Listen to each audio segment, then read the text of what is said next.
ओम शांति। आज हम 5 जनवरी 77 की अव्यक्त वाणी सुनते हैं। आज की वाणी का सार है, त्यागी और तपस्वी बच्चे सदा पास है। ज्ञान सूर्य शिव बाबा नयन मुलाकात करते हुए अपने नूरे रत्नों से बोले, आज नयनों में समाये हुए बच्चों से नयन मिलन कर रहे हैं। ऐसे बच्चों की दृष्टि में बाप दादा और ब्राह्मण ही है और ये ही उनकी सृष्टि है। वे और कुछ देखते हुए भी देखते नहीं हैं, क्योंकि बाप के लव में सदा लवलीन रहते हैं। सदा बाप के गुणों अर्थात ज्ञान, सुख, आनंद के सागर में समाये हुए रहते हैं। ऐसे बच्चों को बाप दादा भी देख देख हर्षित होते हैं। चाहे शरीर से कितना भी दूर हो, लेकिन ऐसे बच्चों का बाप के पास समीप से समीप स्थान सदा के लिए फिक्स है। वह कौन सा स्थान है जानते हो? तो देखो बाबा क्या कहते हैं कि जो अति प्रिय वस्तु होती है वह समीप स्थान पर होती है। वह स्थान है एक नयन और दूसरा दिल। तो दिल में समाने वाले श्रेष्ठ है या नयनों में समाने वाले श्रेष्ठ हैं? दोनों में नंबर 1 कौन? दोनों का महत्व एक है या अलग अलग? जो समझते हैं नयनों का महत्व एक है अथवा जो दिल में होते सो नयनों में होते हैं, वे हाथ उठाओ। जो समझते हैं कि दोनों का महत्व अलग अलग है, नयनों में समाने वाले अलग, दिल में समाने वाले अलग, वे हाथ उठाओ। एक होते हुए भी अलग अलग महत्व है, इसीलिए दोनों ही ठीक है।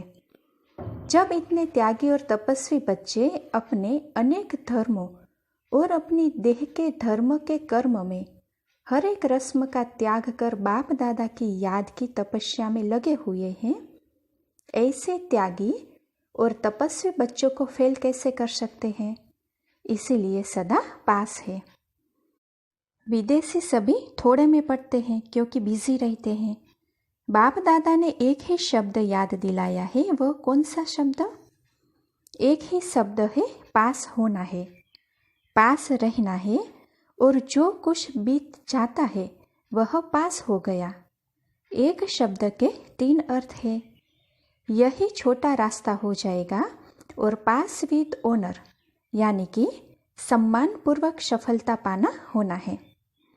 लेकिन इस अर्थ में स्थित होने के लिए सदैव बाप समान समाने की शक्ति और बाप समान बनाने की शक्ति दोनों भरने की आवश्यकता है। क्योंकि बाप समान बनने के लिए जब सेवा के स्टेज पर आते हो तो अनेक प्रकार की बातें सामने आती है। उन बातों को समाने की शक्ति के आधार से मास्टर सागर बन जाते हो और औरों को भी बाप समान बना सकते हो। समाना अर्थात संकल्प रूप में भी किसी की व्यक्त बातों और भाव का आंशिक रूप समाया हुआ न हो। अकल्याणकारी बोल कल्याण की भावना में ऐसे बदल जाए जैसे अकल्याण का बोल था ही नहीं। ऐसे स्टेज को विश्व कल्याणकारी स्टेज कहा जाता है। किसी का भी कोई अवगुण देखते हुए 1 सेकंड में उस अवगुण को गुण में बदल दे, नुकसान को फायदे में बदल दे, निंदा को स्तुति में बदल दे, ऐसी दृष्टि और स्मृति में रहने वाला ही विश्व कल्याणकारी कहा जाता है।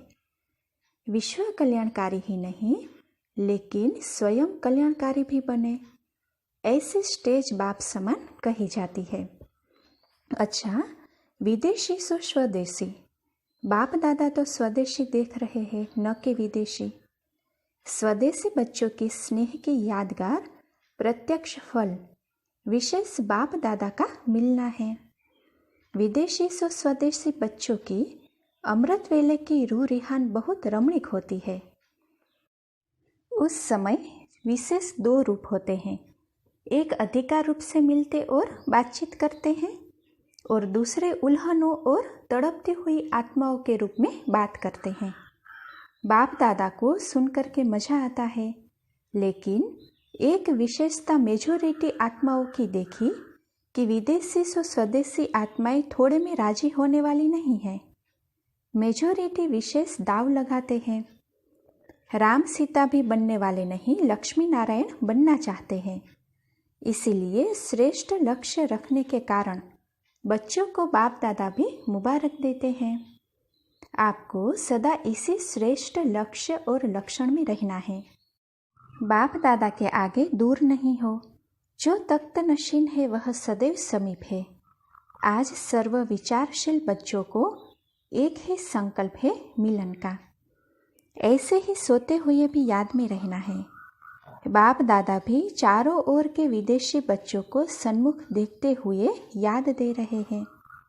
श्रेष्ठ लक्ष्य रखने वाले, खुशी खुशी से बाप से सौदा करने वाले, बाप और सेवा में सदा मगन रहने वाले, लास्ट सो फास्ट स्नेही सहयोगी आत्माओं को, बाप को भी आप समान व्यक्त रूप बनाने वाले, कल्प पहले वाले, चमकते हुए सितारों प्रति बाप दादा का याद प्यार और नमस्ते।